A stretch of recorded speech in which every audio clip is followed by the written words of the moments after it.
Hi, my name is Pastor Claire, and I'm here to talk to you about the last sermon in the sermon series Over the Fence called Live It. So it's really a sermon about how do we live our life and our faith so that we can really share the love of God with others. In my sermon, I talked about a couple of neighbors that were very inspirational to me, and their names are Stephanie and Craig, and I talked about how they really brought our neighborhood together by their friendship with every one of us. They just really reached over the fence to everyone in the neighborhood by inviting us to come to neighborhood potlucks, neighborhood gatherings, and then they had this great idea of doing this planting project in the middle of our cul-de-sac. And I talked about how skeptical everyone was in the neighborhood at first, but then they really warmed up because these two individuals are so warm and welcoming and invited us into their lives, and it drew us all together in a way that we had never been drawn together before. We didn't even know each other before they moved into our neighborhood. So they were great examples of evangelists to me. And before I met them, I had always had an impression of evangelism as the person with the bullhorn, on the street corner that was telling us that we were going to go to hell unless we believed like they did. And if that was what evangelism was, I wasn't going to have any part of it. But then I came here to Prince of Peace and started talking to my colleagues, especially Pastor Jeff, and really saw evangelism in a different light and realized that evangelism is really about reaching over the fence to people that you don't necessarily know, but that you run into on a daily basis or maybe a weekly basis, and just start engaging them in conversation and reaching out to them in friendship. And pretty soon you form a relationship, and that's where the love of God can be shared, is through genuine relationship.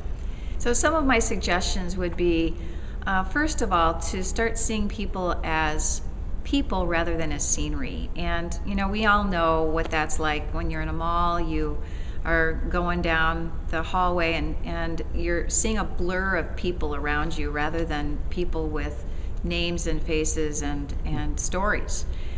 And so one example this winter was my fiance and I were going shopping in the mall, and we started really looking at people's faces and realizing that they looked really stressed out.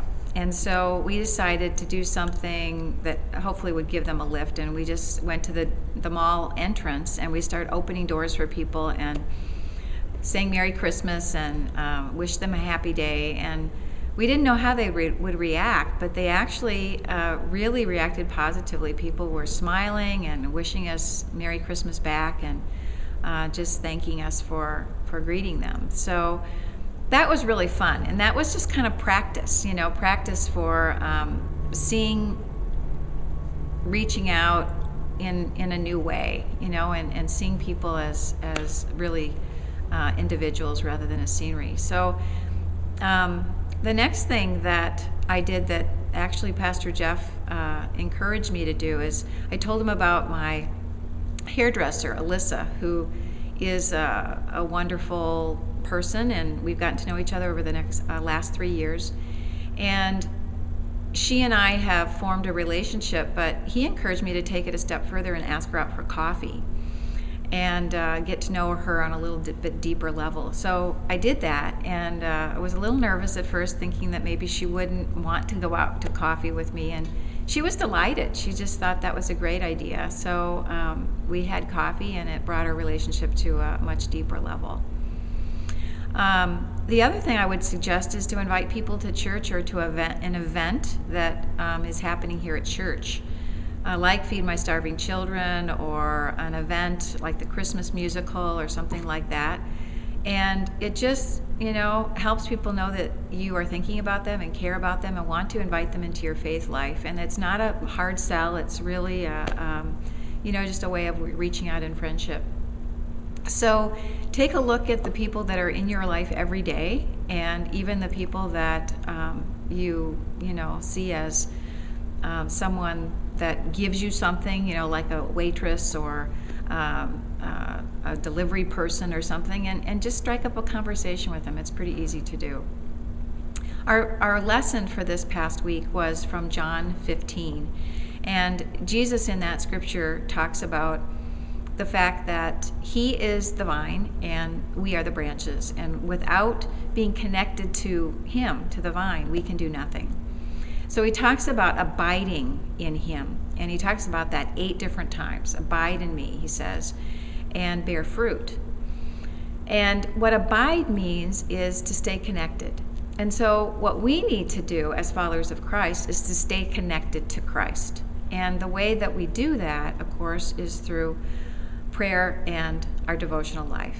And so I would encourage you to think about, how are you doing in that area? How are you doing in having a living relationship with Jesus Christ? And how's your prayer life? How's your devotional life?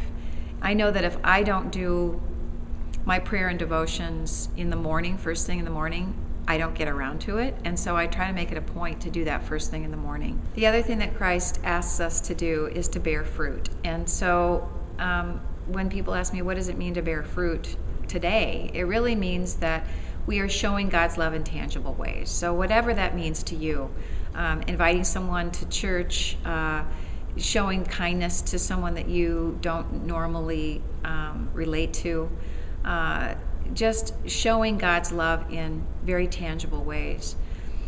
And so I think all of us really want to know at the end of our lives, did we make a difference? And these are ways that you can make a difference by reaching out even sometimes when you're not feeling that comfortable, and letting God work through you to share God's love and grace with others.